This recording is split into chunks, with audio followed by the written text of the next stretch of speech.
Well, well, well. Will you look at this? Looks like Bronco's stepping up its game.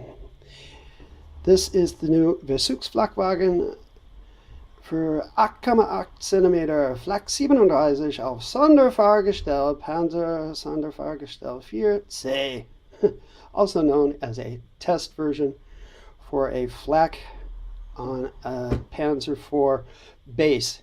This is a test base, though. They really did make this base. 3 were built with 3 different cannons on them, but they weren't used.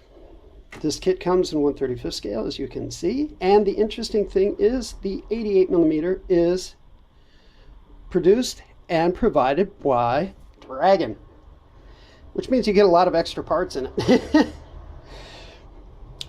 Kit number is CB35174, and when they say extra parts, that also includes shells, shell casings, the entire equipment for the soldiers, even though they're not there. This would have had a crew of 8, if I'm not mistaken, plus support infantry. And this looks like a really interesting kit. And as far as I can see, Bronco has really stepped up their game with this kit. Now we will take a look inside. Besides to show, yeah, okay, it's got photo etch, it's got some decals. Here's some shots of the vehicle itself, the model. Yeah, no big deal. We've seen it all before. And the box itself is full of parts. Very full of parts. So I'll move that off to the side and bring each section out separately. First thing you have, the instructions, a nice booklet. My white's kind of fading out, so you can't see that very well, but it has the box art on it. Gives an interesting history of it in English and in German. And interestingly enough, it comes with an A4 version of the box art suitable for framing. I like that. I like that a lot.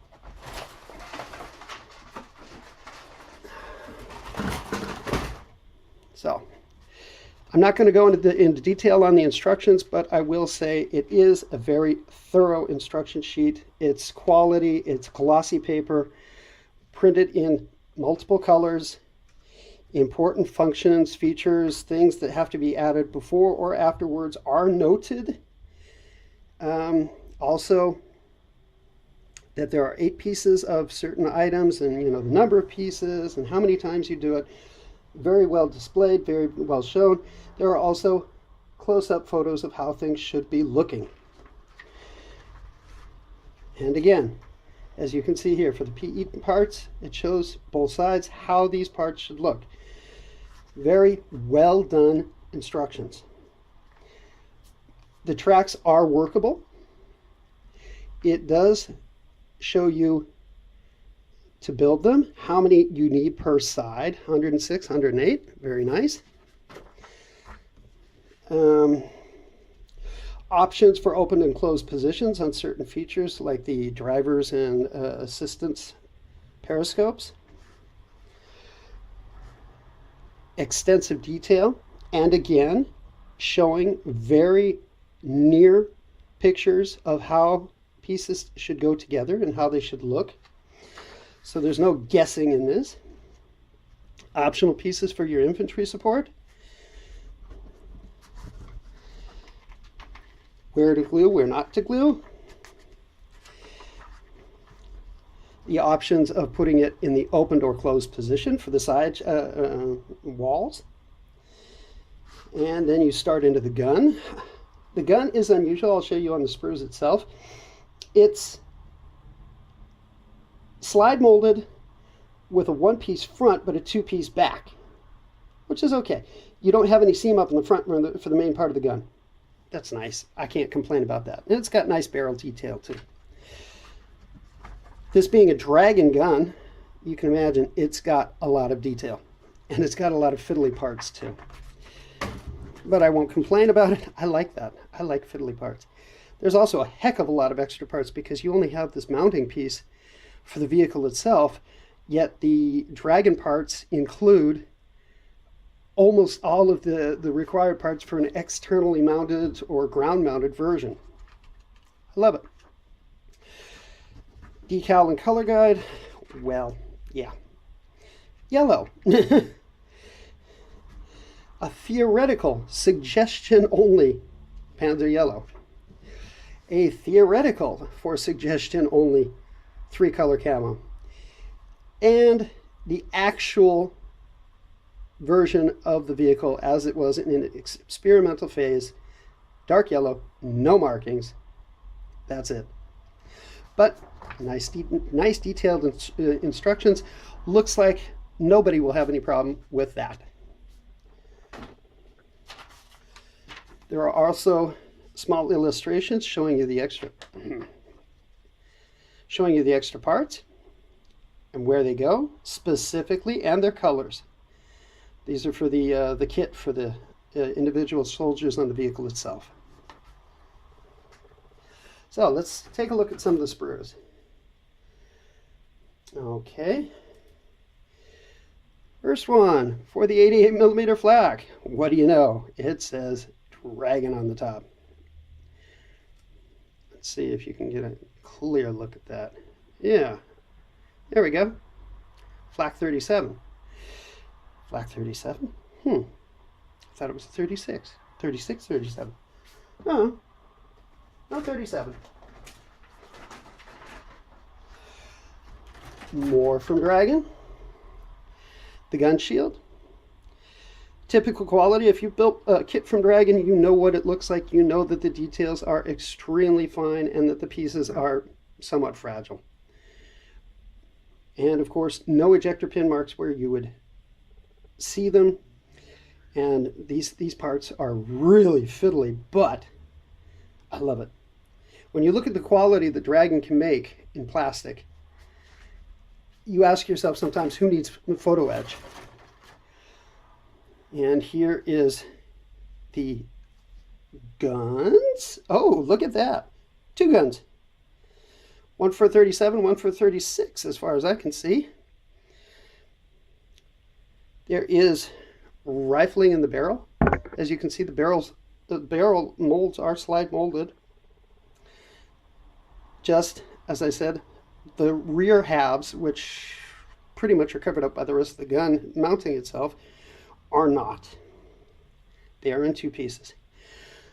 But again, typical Dragon quality. And I find it interesting that the sprue actually says 36, 37. So I think I have my choice. More Dragon parts. The gun mounting base. But you notice here's some trailing arms, and oh, that's odd. There's a lot of extra parts here. Oops. Is that focused? There we go. There's a lot of extra parts here. A lot of extra things that you may or may not need, but hey, the spares box loves it. And more Dragon. Shell casings. Oh, look at that. Isn't that nice? Little odds and ends. Look at those wheels. Look at the detail on those wheels. Those are fantastic. You cannot complain about anything when you see that. And guess what? The same thing again.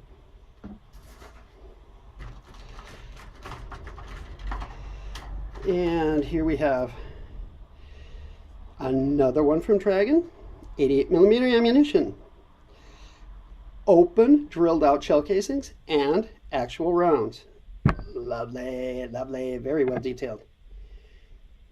Even has the firing pins on the back. Beautiful. So here is the first sprue from Bronco. And I'm really, really liking this for one simple reason. If you've ever built a Bronco kit before, you know how soft the plastic can be. This isn't. This is not that translucent, I can see through it plastic. This is good quality Dragon type plastic. Very well molded. Lots of slide molding, as you notice. There are a minimum of ejector pin marks 1, 2, 3, 4 easily sanded down. And if I'm not mistaken, they aren't even visible in most cases. There's some big outies here, but they're inside the frame, so it doesn't matter. Again, beautiful. Here's a beautiful little piece here. Look at the tool hasp on that crank starter. Very well done. I wouldn't even need PE for that. If I see that, I go, yes. I use PE, I don't like PE. So, here's some more of the hull and, hello, focus, thank you. The hull and armor plating, the front hull, the driver's positions, the rear plate, and there are a few ejector pin marks on this piece, but like on these armor side plates, there is nothing. Very nice. Like I said, you can just see some ejector pin marks on that piece. It's not bad. I don't know if that's even visible. Same with this piece, but that's the inside part.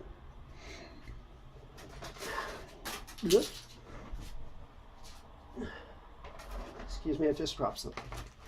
So, I'm not going to open these up, but you've got a bag full of kit. Doorbell rang, sorry. As I was saying, this is the infantry kit.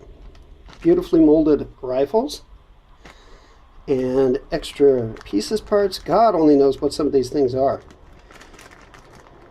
But very finely detailed. Very nice. I cannot complain one bit. Looks like the whole kit for the guys, ammunition belts and everything is there. Then we have, I'm also again not going to open this up, 4 sprues with the same parts. You've got your torsion bar suspension and the road wheels. Very nice looking, very well detailed. If you can see through the plastic. Like I said, I'm not going to open these up. I don't want to lose any of these parts. Center caps for all the road wheels. Very nice.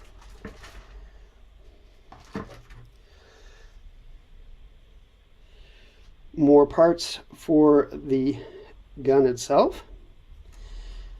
Its mounting position, the mounting pulpit. Oh my God, these parts are extremely well detailed and very small. Some of these, if you will look here, it should focus. If you look here, it's hard to get into focus, but there are wing nuts and studs. There's a wing nut, there's a little stud. Very nice.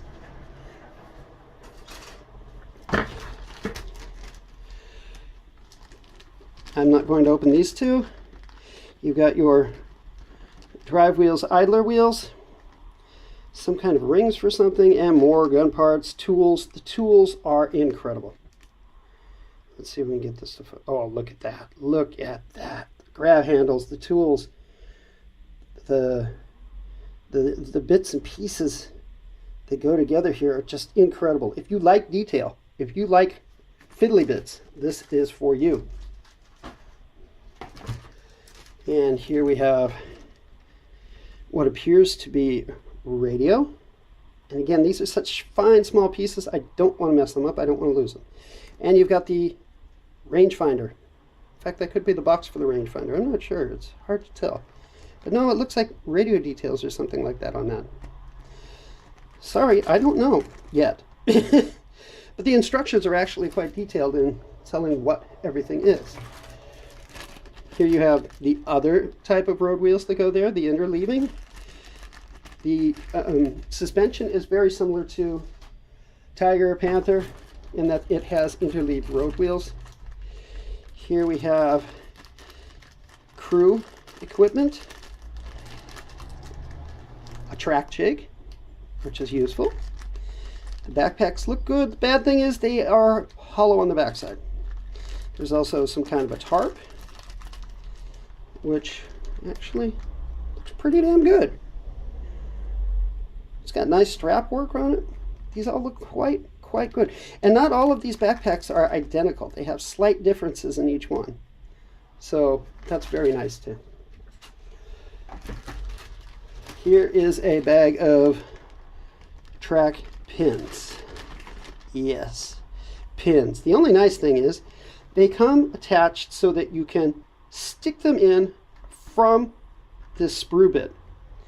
I hate these pin systems, but if it gives me workable tracks and I've got something to hold on when I put them in, I'm not going to complain. I'm going to build them. And here you have the lower hull and the track links, which have wonderful 4 connector points per track, although they are quite detailed. For Panzer IV style tracks, yeah, I'd consider getting furls. But they're not bad. And considering some companies and how they make their tracks for this size in 1/35, I won't complain. I'll actually build them. Bottom of the hull, I'm sorry, I am not going to open it because I don't want to lose any tracks. The bottom of the hull shows very nice detail. The tub itself is very stiff and very well molded. Looks beautiful.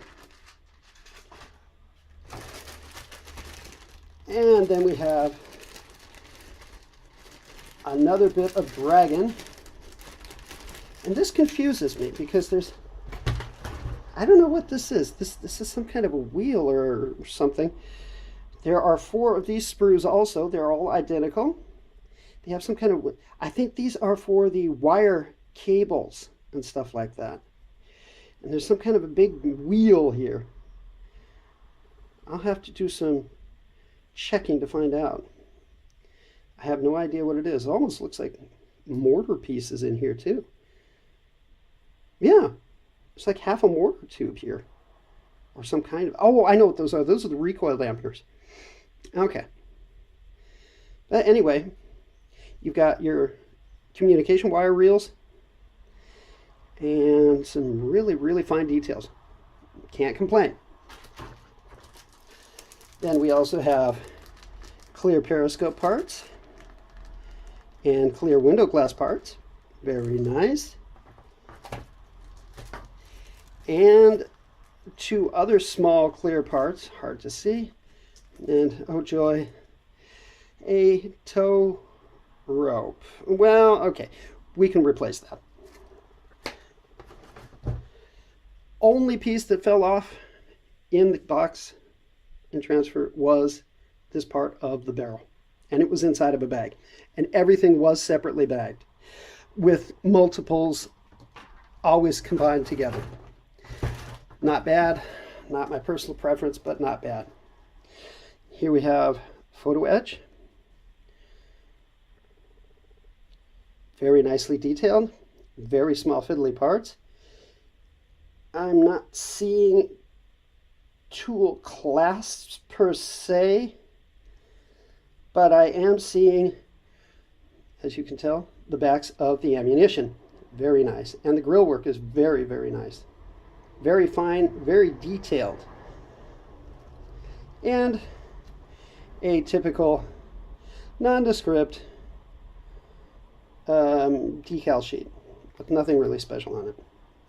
Anyway, that's it. That's my impression.